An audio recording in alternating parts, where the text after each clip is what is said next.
اعوذ باللہ من الشیطان الرجیم، بسم اللہ الرحمن الرحیم۔ ناظرین، آپ دیکھ رہے ہیں ہمارا یوٹیوب چینل اسلامک وظائف لائبریری۔ آج ہم آپ کے ساتھ ڈسکس کر رہے ہیں کلمہ طیبہ لا الہ الا اللہ محمد الرسول اللہ۔ پہلے ناظرین، اللہ تعالیٰ کے نزدیک سب سے جو پسندیدہ دین ہے وہ دین اسلام ہے۔ اسلام کے معنی سلامتی کے ہیں۔ دین اسلام کی بنیاد 5 ارکان پر ہے جن پر عمل کرنا ہر مسلمان پر لازم ہے۔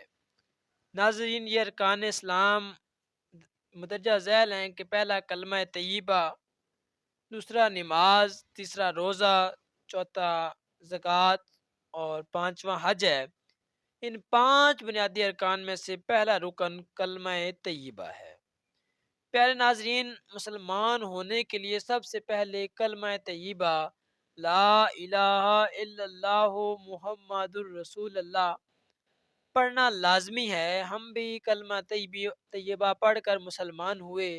کلمہ طیبہ کا مطلب ہے اللہ کے سوا کوئی معبود نہیں، لا الہ الا اللہ، اللہ کے سوا کوئی معبود نہیں، محمد الرسول اللہ، محمد اللہ کے رسول ہیں۔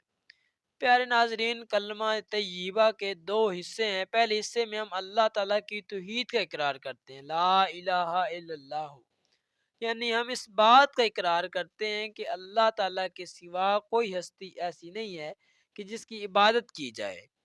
اور دوسرے حصے میں محمد الرسول اللہ، اس حصے میں ہم حضرت محمد صلی اللہ علیہ وسلم کی رسالت کا اقرار کرتے ہیں، یعنی حضرت محمد صلی اللہ علیہ وسلم اللہ تعالیٰ کے آخری نبی ہیں۔